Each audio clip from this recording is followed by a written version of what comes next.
ত্রুটি ধরিয়ে দেওয়ার জন্য গণতান্ত্রিক ব্যবস্থায় একটি শক্তিশালী বিরোধী দলের প্রয়োজন হয়।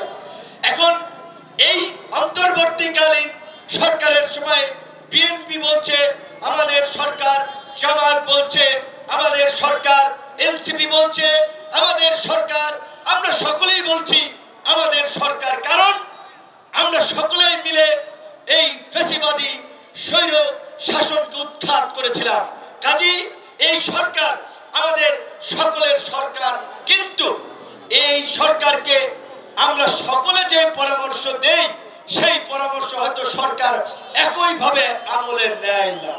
মোনালিসা হেভি ফ্লো 15 পিস প্যাকেটের সাথে 8 পিসের একটি প্যাকেট একদম ফ্রি, যার ফলে শুরুর দিকে সরকারের যে একটা আকাশচুম্বী জনপ্রিয়তা ছিল এখন সেটি ডে বাই ডে কমছে, কারণ সরকারের কিছু বিতর্কিত কর্মকাণ্ডে কিংবা কিছু উপদেষ্টাদের বিতর্কিত কর্মকাণ্ডে।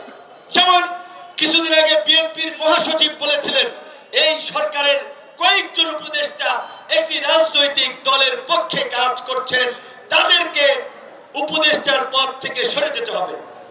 আজকে জামাতের নায়েবে আমির তাহির সাহেব বললেন সংখ্যা উল্লেখ করে যে সরকারের 4 থেকে 5 জন উপদেষ্টা একটি দলের পক্ষে কাজ করছেন, এমনকি আগামী নির্বাচনে প্রশাসনিক সেটআপ দেওয়ার জন্য প্রশাসনের বিভিন্ন পদে তাদের লোকজনকে সেট করার জন্য চাপ তৈরি করছে।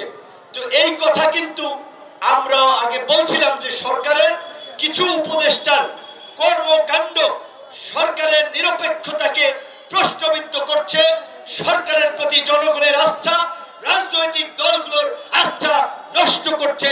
তাদেরকে সরিয়ে দিয়ে উপদেষ্টা পরিষদ পুনর্গঠন করতে এই পটুয়াখালীতেও আমি বলেছিলাম।